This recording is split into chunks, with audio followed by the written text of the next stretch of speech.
Learn what you can't build the house unless you got the foundation, brother. Oh yeah, so it's all about the family, right? Yeah, exactly. Yeah, for me, I tell you what, my daughter is a hairapist. A therapist. Yeah, It she says it's styles going women's live. hair and men's hair and listens to their life situations. Nice. Does it say it's gone? It says And so live, right? she's learning, emotionally very brilliant and intuitive, like a psychic. So she Why is it not studies- working? I have her studying psychic phenomena, metaphysical things, all this Oh, stuff. really? Like a 'Cause I couple study minutes? those, So you know, we're 'cause I'm always. kibitzing right now, sorry and about it's all there. Uh, All right, perfect. There's a movie I want you to see about a woman from Iceland, and it's called Inside. You'll love it. And my it's God. INNSAEI, which is the Icelandic word for intuition. It's about women. There's more serotonin in our abdomen than in our brain. Really? Yeah. So that's that what way. they call it, the gut instinct. Get a little Go. closer to that man. He's not Okay. going to bite you. Okay. No, you can go a little closer to him. Okay. Symmetrical, centered, and nonsense. Symmetrical. Symmetrical. Symmetrical? Symmetrical. That means we're going to put you in cement. Yeah. Trickle. Trickles. Trickle. Trickle you, Trickles. trickle you Trickles. into cement. You know that trickle-down theory about cement? Said one mafioso. All right, audio good on all of us? Sleep with the fishes. All right, perfect. I think we were good to go. All right, Sleep welcome. with the fish. Okay, sorry. I know, seriously. Right? All right, welcome to We Are the Remedy, where each week we highlight a person from the community who embodies the idea of people helping people. We raise awareness of good news and broadcast to the world more good news. We deliver messages of creativity, humor, dreams, visions, and solutions to today's most pressing problems. We provide a global platform to connect people helping people, inspiring them to give back to their local and global community.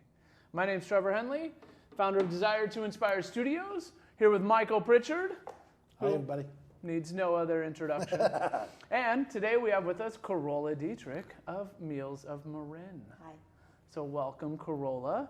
And we've known each other through Rotary and now BNI and local nonprofits. And I know you have some sort of relationship and know Michael somehow.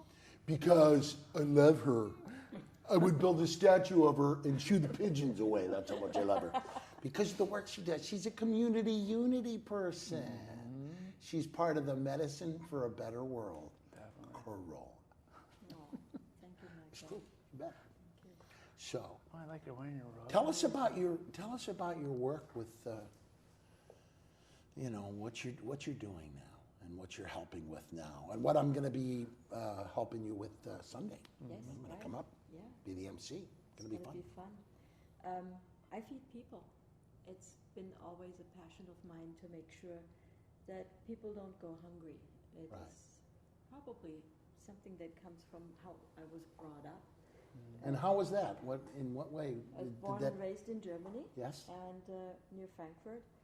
And community and family and hanging out together, those were really, really important. And the center of it would be our table around which we gathered and had our meals regular Right. every evening and every Sunday for lunch. Family and evening. friends. Yeah. Yeah. Open door. Right. And the biggest of all was always my parents' birthdays, and because they were one day after another. Oh wow. Yeah, first Papa, Right. and then Mama, Wow. and then our relatives and friends would show up for coffee and cake, and Yeah. then most of them stayed Longer than they should. Anyway, go for ahead. dinner, and more people would join in that would come from work then, and we had a fabulous time. And I was the smallest and the tiniest and the youngest of the entire clan. So when time came when it was my bedtime, I would get smaller and smaller and kind of like creep into my chair, because the stories that would come out and that would create that feeling of community, of things that people had experienced, war stories. Yes.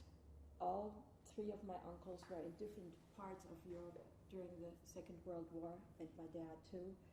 And the stories that came out for me was, well, you couldn't write it in a history book like that. And I took that in. And food was always around which we gathered, and then this evolved. A way it's to meaningful. nurture and comfort people to where they can share of themselves and their soul. Create community. Right. Yeah. What was it doing for you when you were a little kid? And how did you progress from being a little kid watching that to being this stunningly brilliant woman who now knows to share that with other people in our community? Mm-hmm. Because what have you learned that's most brought you to that from being a little kid, watching that unfold, and why little kids need this themselves and their Very much families? so. Why do you think that's true? Yeah. I have 2 grandsons, and that's what I'm trying to also influence them with Yeah. by example. And my shining example was my mom. What did she teach you? She taught me how deeply being compassionate and caring about people is just simply part of what we are as human beings. And there shouldn't be a question about it. Should we do it? Should we not? That wasn't a question. Yes, we do. Right. And so fabulously, my mom would take care of everybody around Christmas time, and she didn't have a driver's license. Because my dad, in his younger years, would forbid my mom, I can't imagine that today, to have a driver's license, right? And so now she used that for good. She had Dad and me drive all the gifts to all the people that she was shopping for. Right. And she would say, hey, you go and go here and there and there and there. And it took me a while to get what was going on in the dynamic. It was just hilarious. But my mom, and that's an example, made something awesome out of maybe something not so wonderful for her at Right. the time. Lack of freedom, maybe, lack of being able to do. Right. But she found her way around it, and I learned a lot from my mom, Right. and that compassion, and that being there, and that taking in people who had next to nothing but a ton of kids. She took care of everybody. What does it do to help extend your light out into the community? I was raised in that, and I have lived that in my own life, and that's why we're good friends. But what is it that you think, I'd be interested in this from you. What is it that we gain from this when we know we nurture and comfort people with food, with collaborative unity and familial laughter and joy at a table? What is it you think that we give to them, those lonely and lost souls who sometimes just need food and nurture as much and comfort as much? What do we do for them? Well, we tell them that they're not alone. And we tell them that somebody deeply cares. No matter how awful the situation that they're in, there's people. And I feel like I am a bridge between resources and people. You are. And people and people. Right. And making sure that those who are basically there without anything and in a horrible situation, that they will have nourishing food. Right. And with that comes the hope, the dignity. Hope, dignity, yeah. Right. When you suffer through the trauma of war and sorrow and sadness and bombings and sometimes the coldness of those things, and you get this opportunity to share that, and then you've lived that. Yeah, my parents, through their stories, I was able to get the gist of how horrible war is and that we should never have war. Right. Nothing ever warrants war, period. Peaceful, and we teach our little preschoolers, right, to talk things out. Right. Why wouldn't we carry that into adulthood and really talk things out with one another? And so the hope and the dignity and the nourishment and all of that together wrapped into one. The feedback that we get from the people whom we serve is so much more than what we give. Right. And why do I do it? It almost makes me feel guilty. It gives back so much. It feels so gosh darn good. Yeah. To have that come back and say, oh my goodness, you should just see my children right now. They're digging in.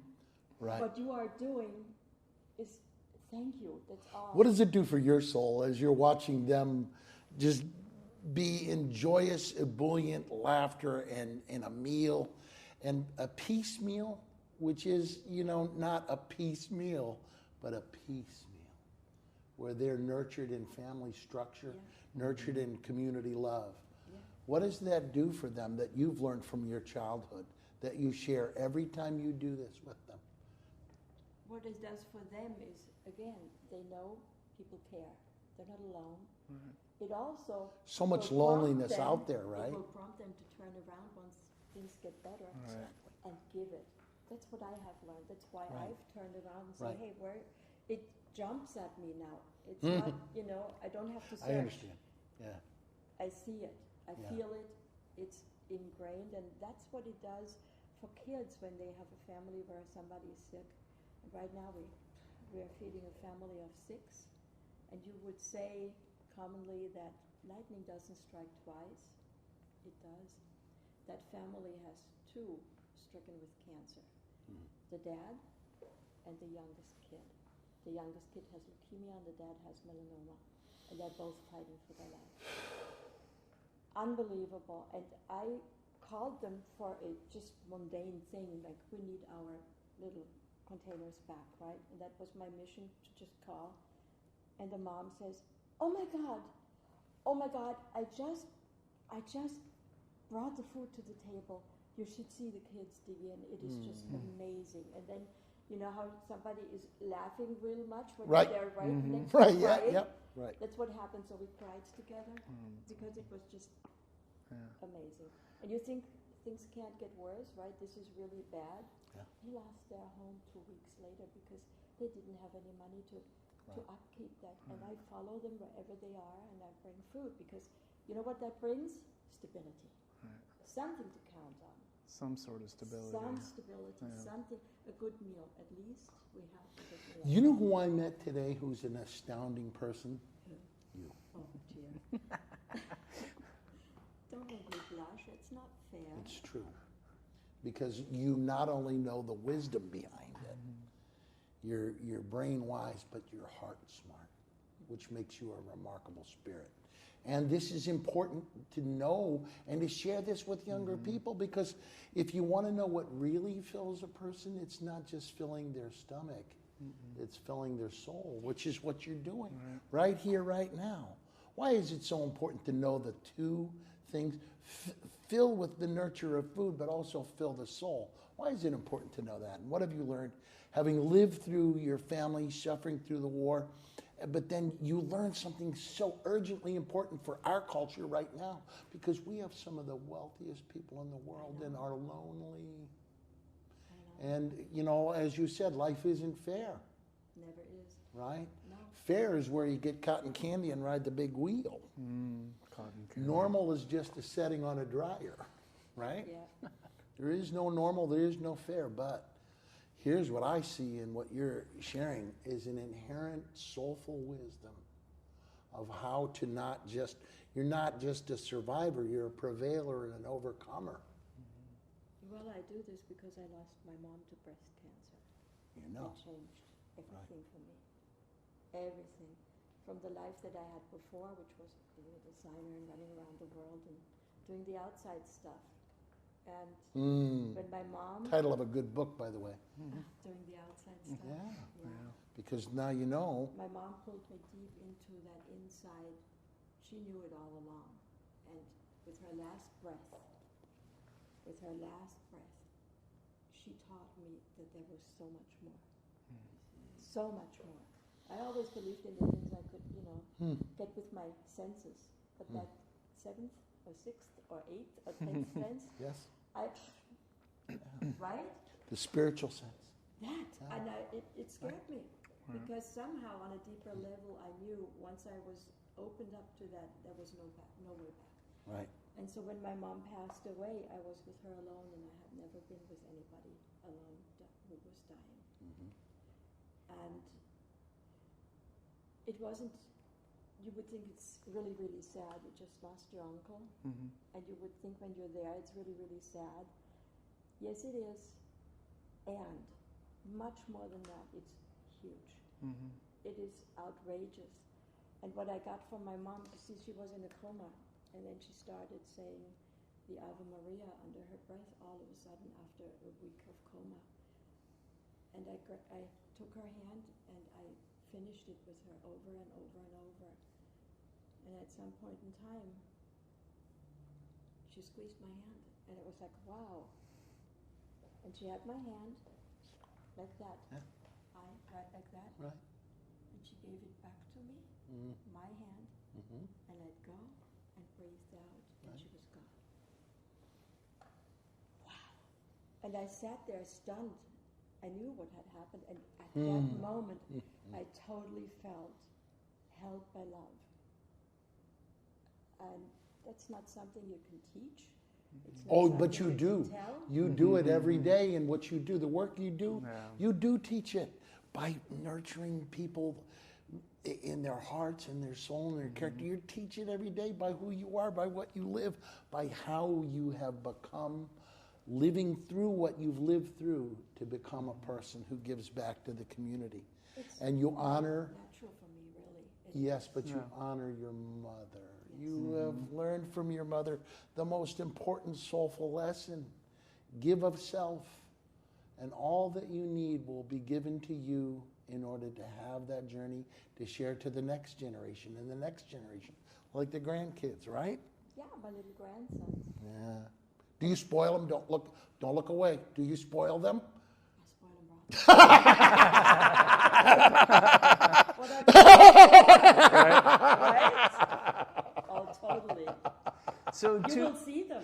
They're going to be at the event. Are they going to Oh, be are there? they? Oh, Yes, that'll be they're gonna be wonderful. both Yeah, at the that'll be event. great. So 2 quick questions. How long have you been operating Meals of Marin?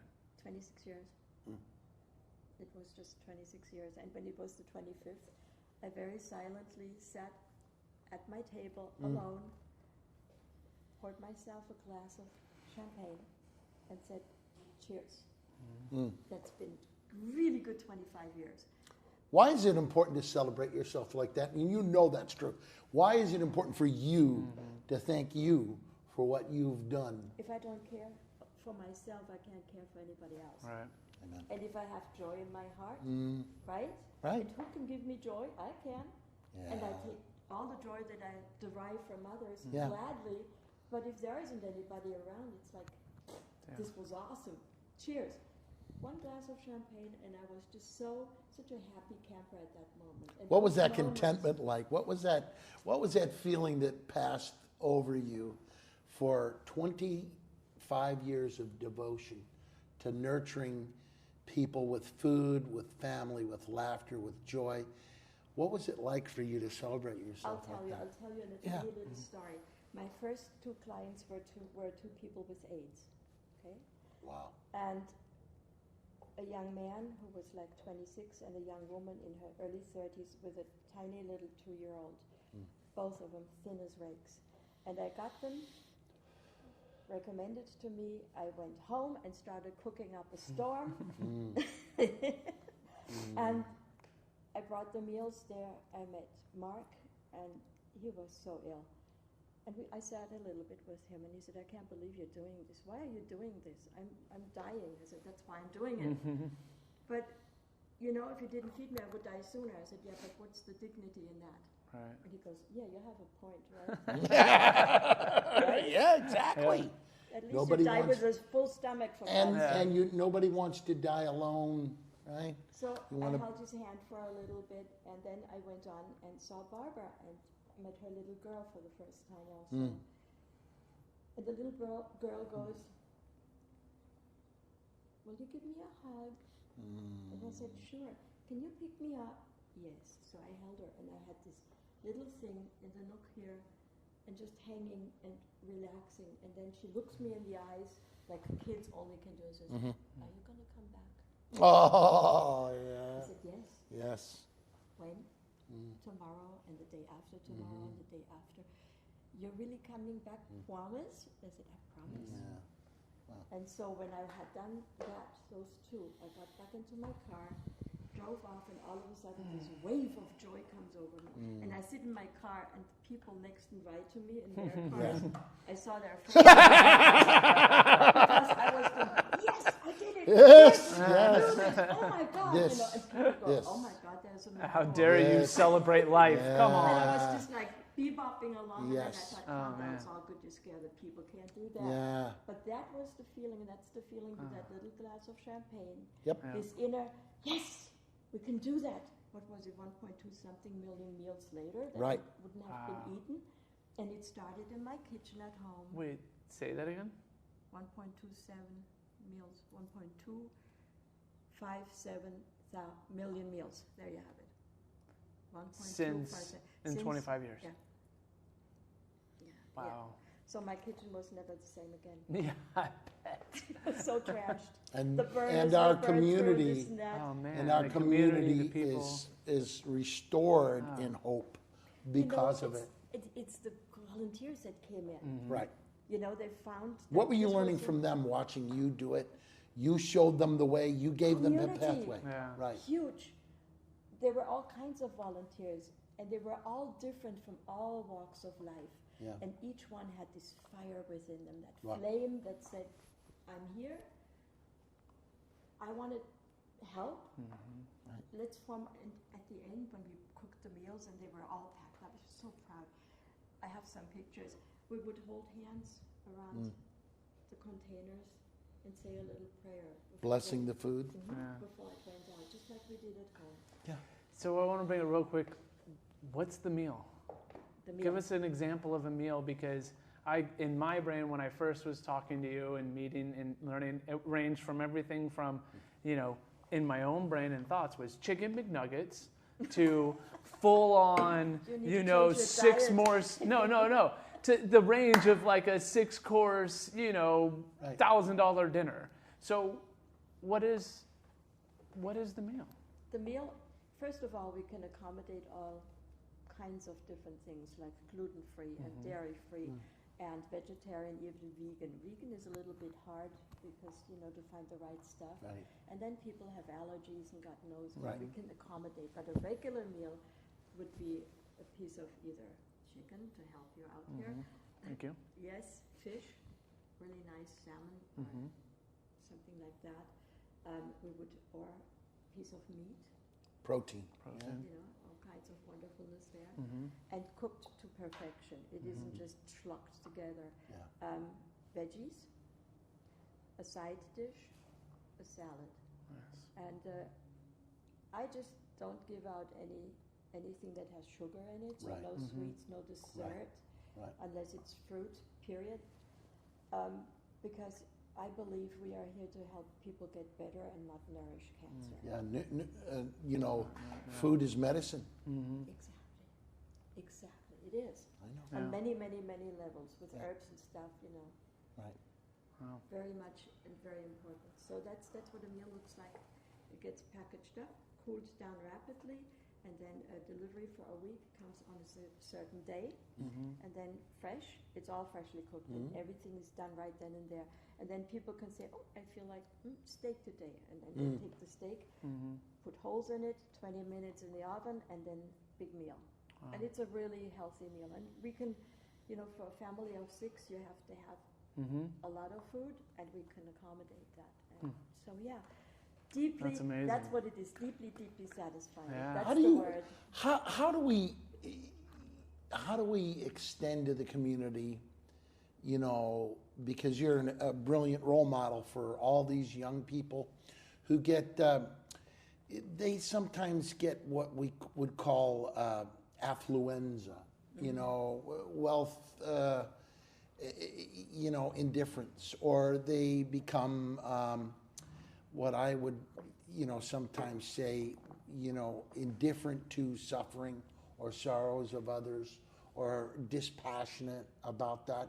What do you say to young people of why it's so important to just take time in your day, no matter what else you're doing, is to think about others and help others and extend yourself out to others, and what it does for you and your well-being emotionally? Touch their hearts. Why is that so important? for you? Everybody has a heart, Right. and the heart in itself is good. Then we have experiences, and we have mostly bad experiences that harden us. But everybody has a heart, and with young people, they're much closer to their heart. And if they have closed off, something evil might have happened to them. But the heart is there, and it longs for being touched. And the story of other people in their suffering and in their struggle, that touches hearts, especially for young people that are affluent. they have it deep inside them, and they're longing for meaning. And that meaning Yeah. is to be with others in community and to support and to hold, just to hold, not hold until you can just give them back to where they can continue on their own. And I tell you one thing, if I have been able to just save one life with what we do, Yes. just one life, it's all been worth it. Yes.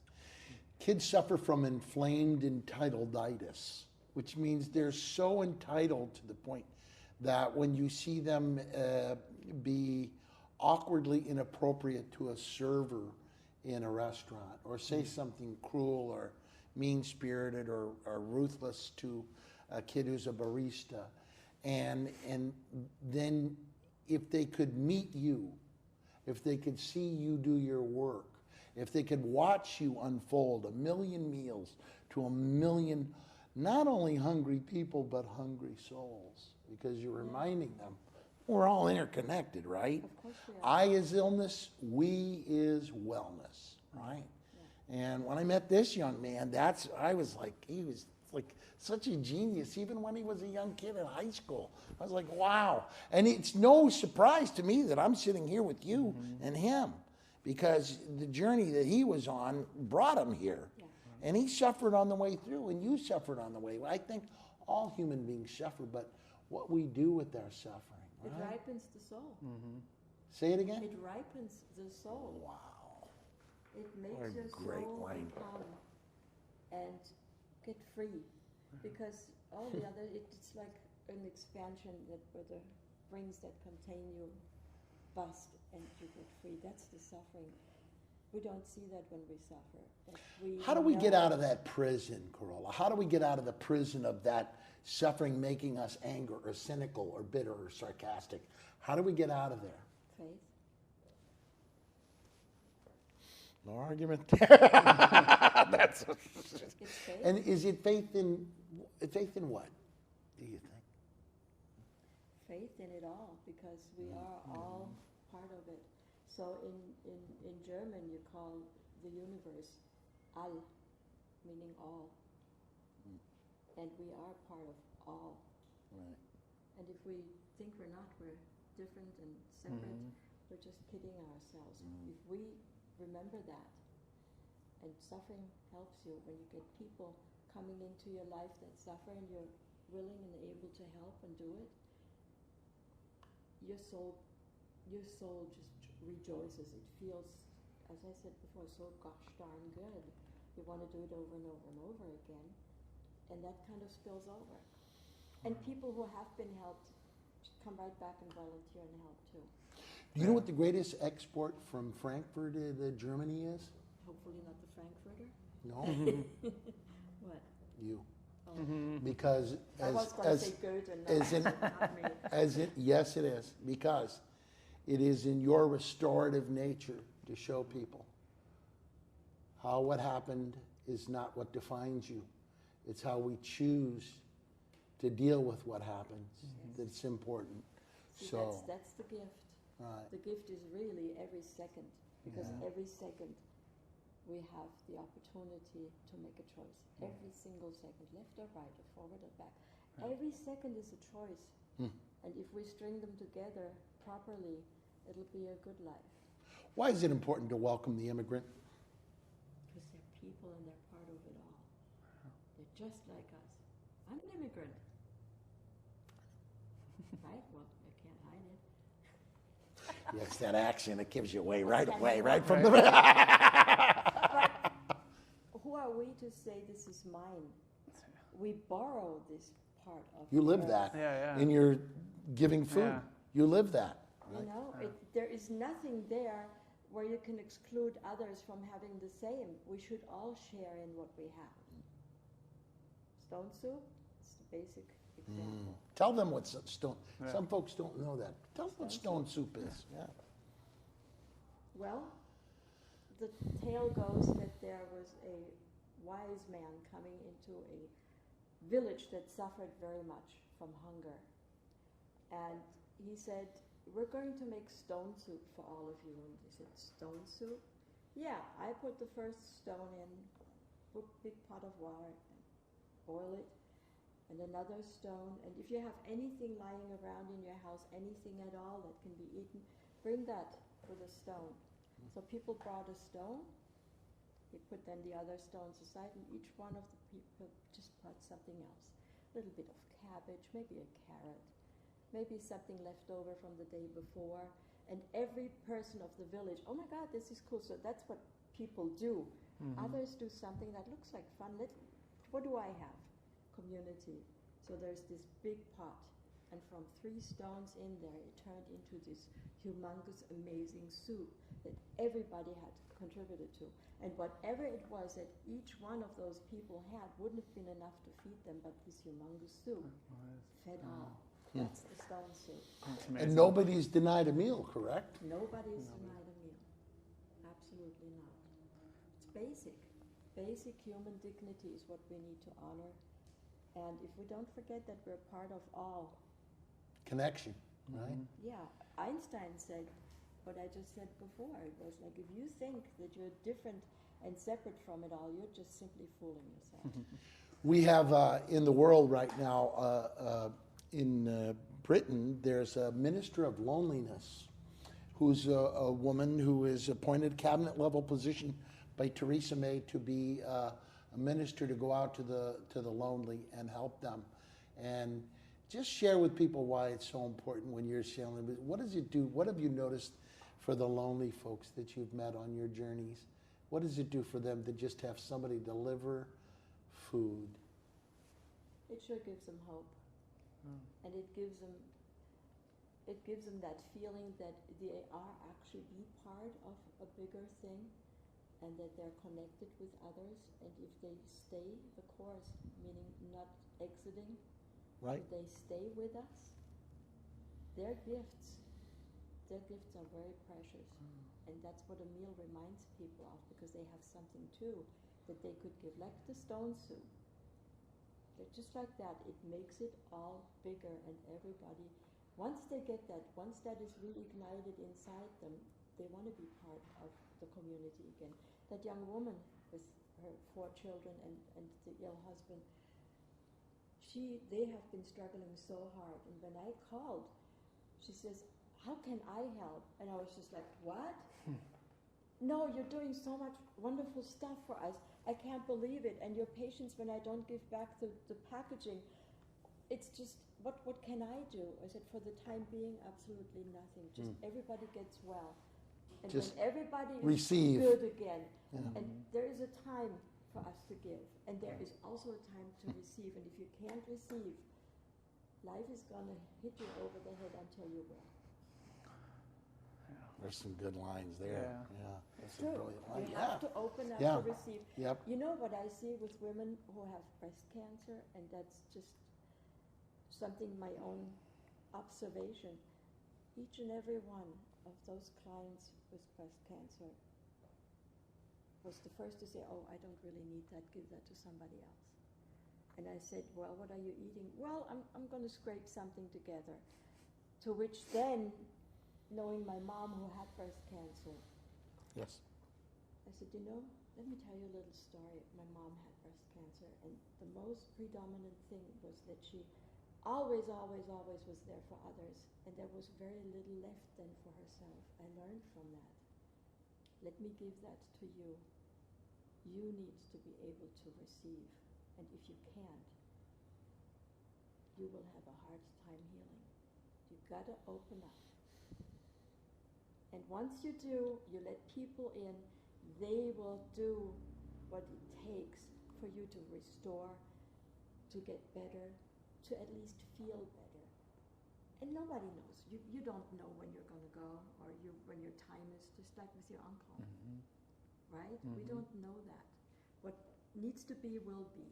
But in the meantime, to have community, to feel that we're all part of everything, it makes everything so much easier. Thus ends the lesson as to why we need more women in leadership roles globally. We're really good at this at Rotary. We're really good at making sure that we listen to the brilliant hearts and souls of women in Rotary, so we understand that global connection. Pay attention, folks. Pay attention. So thank you very much, Carola. Community, hope, filling the stomach, filling the soul. If someone wanted to get involved or give back, how can they do that? Well, mealsofmarin.org is our website. You can find everything and anything there. Telephone numbers, the whole everything, anytime. And speaking of community, I know there will be at least 4 of us in the room there. Yeah. All 4 of us Sunday. will be there at your event on Sunday. Yes. So why don't you give us a quick 30-second plug on the event for Sunday? So as you have heard now, I come from Germany, and so I thought we'll do a German shindig to raise funds for those who need our help and have some fun along the way. Why not? Yeah, absolutely. Fundraising. Yes. It's called Fundraising. Fun. Yeah. Alpenfest, Alpine Festival, and it's basically telling the tale of the Alps and all the countries that are in Oh, there. wow. And we're this time again focusing on Bavaria because it's the easiest for me. My alma mater is in Munich, right? So, I love it. so we will have traditional folk dances provided by dancers that are studying that, called Schuhplattler. Try and say that. No, thank you. I didn't think I want to try that one. We will have great music, entertainment. We will have some fun games, and I hope that we will have kids coming. Yes. Oh, besides- yeah. I know besides kids are my own coming. grandkids, because there will be a little something for them to have fun with too. Yeah. It's community and it's great food. It is, of course, Weisswurst, Right. white sausage. It's Leberkäse, which is a. I'm Anyway. not going to spill the Yeah, beans yeah, here. Right. It is going to be great and awesome beer. And for people who do not drink alcohol, we have definitely water, apple juice for the kids. We have wine who doesn't want beer but wants alcohol. It can be all mixed and mingled. Yeah. Whatever it is that And makes you partake and have a good time. what's the time frame and where is it at?